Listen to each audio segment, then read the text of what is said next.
Hey YouTubers, it's RC Mike with you. Here we are with the Axial SCX10iii Jeep CJ7. Took us about 8 months to get this car. Everybody else had gotten it pretty quickly, but for us it took us a long time, so we're just now getting our hands on it.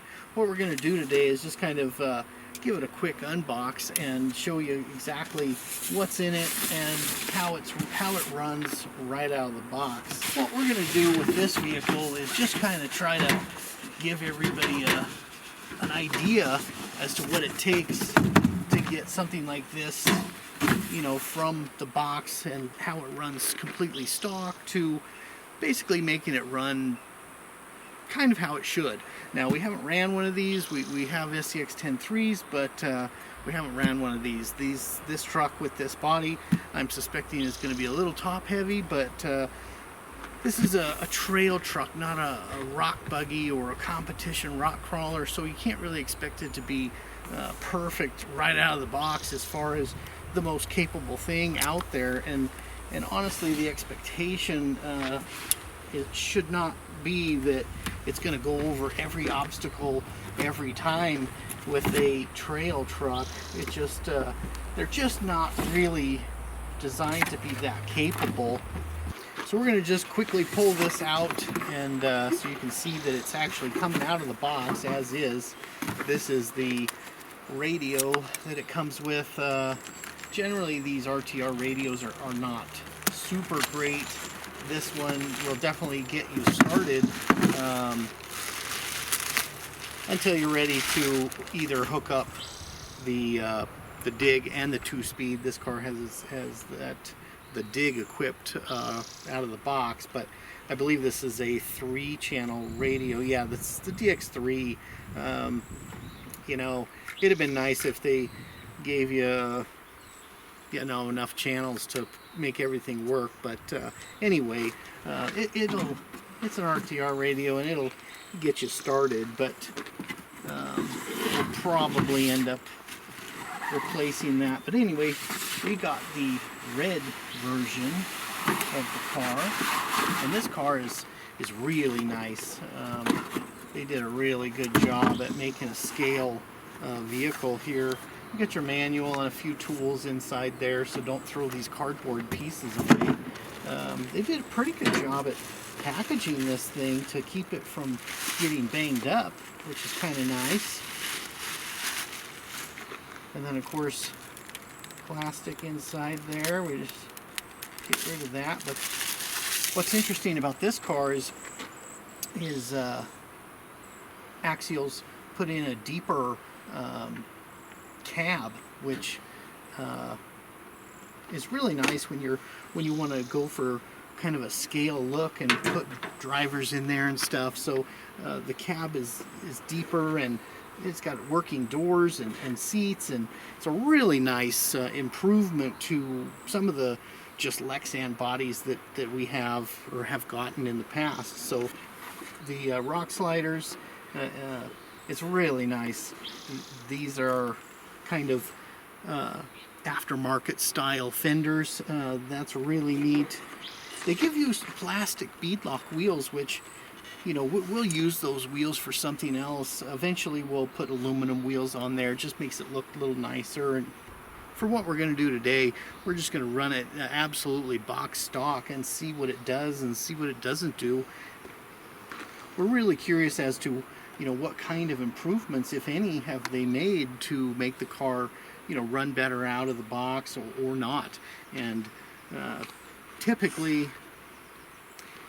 these trucks, you know, require or really do well with some aftermarket parts, but regardless, we're going to run it as is. It's got the wild bore drive lines. Those work great. And I expect the car to work just perfect right out of the box. But anyway, that's it for unboxing it. We're going to get it ready, and then we're going to give it a drive, so stay tuned. So just like that, we're out here at our crawling spot, and we're going to give it a crawl down in this little creek and see how it does. Basically box stock. It's had nothing done to it yet, and we'll see how it runs, and then we'll do some modifications to it and see if we can get it to run any better.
CJ7. We're at this little creek and rock area. The rocks are really slippery through here, but the truck did really well.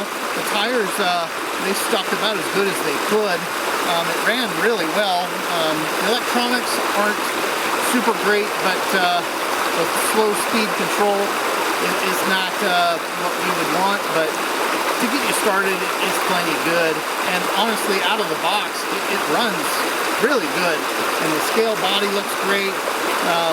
Everything works about as well as it should out of the box. But anyway, it's a super fun platform, and we're going to modify it, and we're going to make it drive like we want it to. A little slower, and maybe different servo, and possibly different tires. We'll see. I'd like to try to keep those stock tires, but we'll put some different wheels and stuff on it. But anyway, stay tuned and you'll see the update of the new CJ7.